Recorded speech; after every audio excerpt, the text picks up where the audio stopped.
ओम शांति।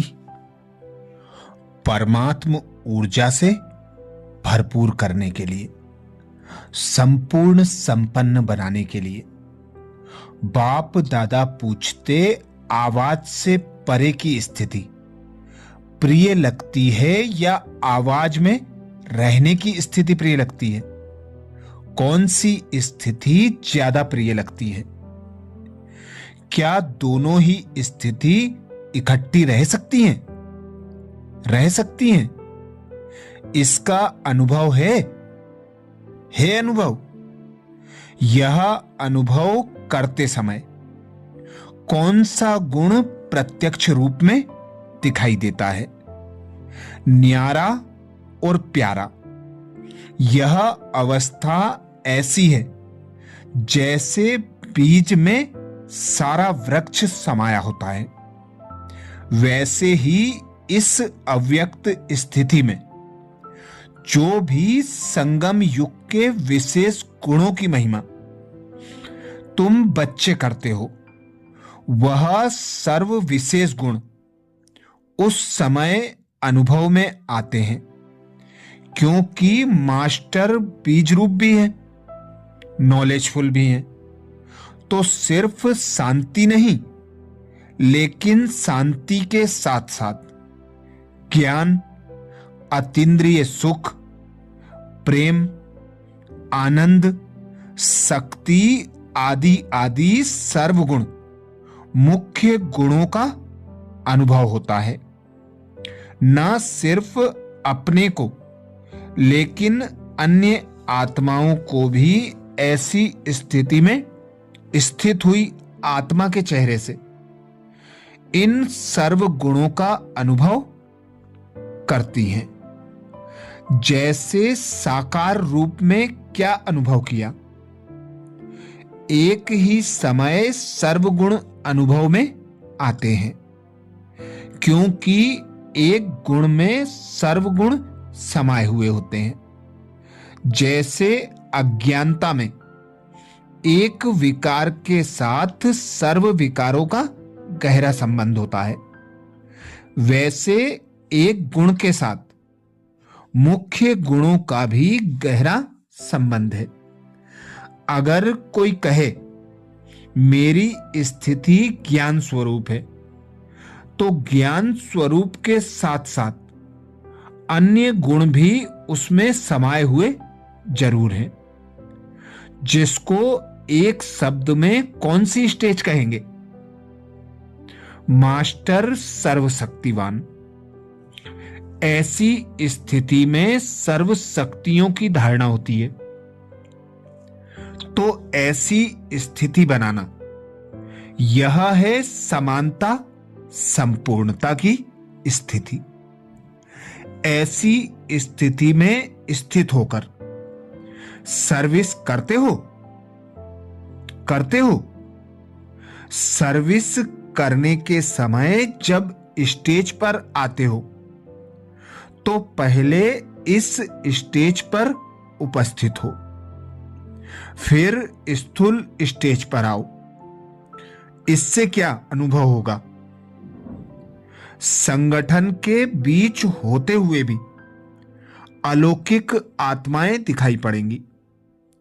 अभी साधारण स्वरूप में साथ साथ की स्थिति भी साधारण दिखाई पड़ती है, लेकिन साधारण रूप में होते असाधारण स्थिति व अलौकिक स्थिति होने से संगठन के बीच जैसे अल्लाह लोग दिखाई पड़ेंगे। शुरू में भी ऐसी स्थिति का नशा रहता था ना। जैसे सितारों के संगठन में विशेष सितारे होते हैं, उनकी चमक झलक दूर से ही न्यारी और प्यारी लगती है। तो ऐसे आप सितारे भी साधारण आत्माओं के बीच में एक विशेष आत्मा दिखाई दो। जब कोई असाधारण वस्तु सामने आ जाती है, तो ना चाहते हुए भी सभी का अटेंशन उस वक्त उस पर खिंच जाता है। तो ऐसी स्थिति में स्थित हो, स्टेज पर आओ। जो लोगों की निगाहें आप लोगों की तरफ स्वतः ही जाएं। स्टेज सेक्रेटरी परिचय ना दे, लेकिन आपकी स्टेज स्वयं ही परिचय दे। क्या हीरा धूल में छिपा हुआ भी अपना परिचय खुद नहीं देता है? तो संगम युग पर हीरे तुल्य जीवन अपना परिचय स्वयं ही दे सकता है। अभी तक की रिजल्ट क्या है मालूम है? मालूम है? अभी किस तुल्य बने हो? भाषण आदि जो करते हो उसकी रिजल्ट क्या दिखाई देती है? वर्तमान समय में जो नंबर 1 प्रजा कहे वह भी कम निकलते हैं। साधारण प्रजा ज्यादा निकल रही है। अभी साधारण रूप में असाधारण स्थिति का अनुभव स्वयं भी करो और औरों को भी कराओ। ब्राह्ममुक्ता में आने के समय अंतर्मुक्ता की स्थिति को भी साथ साथ रखो।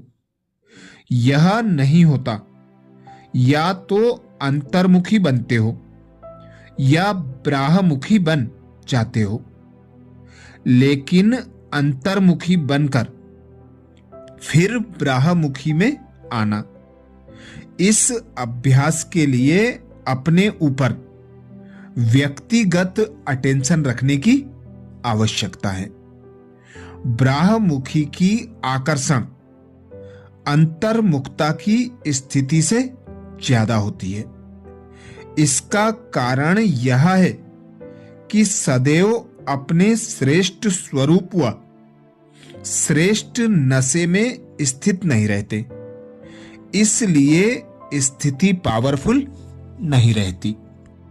परमात्म ऊर्जा से भरपूर रहने के लिए परमात्मा से प्राप्त ऊर्जा का प्रयोग करो। एक शक्ति का प्रयोग करेंगे तो दूसरी स्वतः आ जाएगी। एक गुण को प्रत्यक्ष करेंगे तो दूसरा स्वतः ही प्रत्यक्ष हो जाएगा। अंतर्मुखी रहकर फिर ब्राह्ममुक्ता में आना और ब्राह्ममुक्ता के समय भी अंतर्मुक्ता की अनुभूति करते रहना, यही परमात्म ऊर्जा प्राप्त करने का श्रेष्ठ साधन है।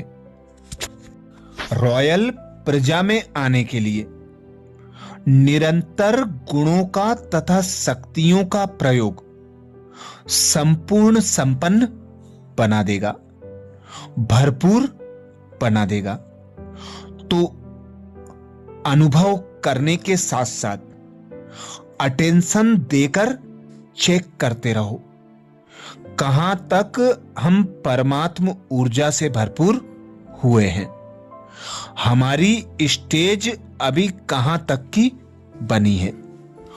ऊंची स्टेज बनाने के लिए, परमात्म शक्तियों से भरपूर होने के लिए, परमात्मा पिता की निरंतर याद रखने के लिए, परमात्म प्राप्तियों को अनुभव में लाओ।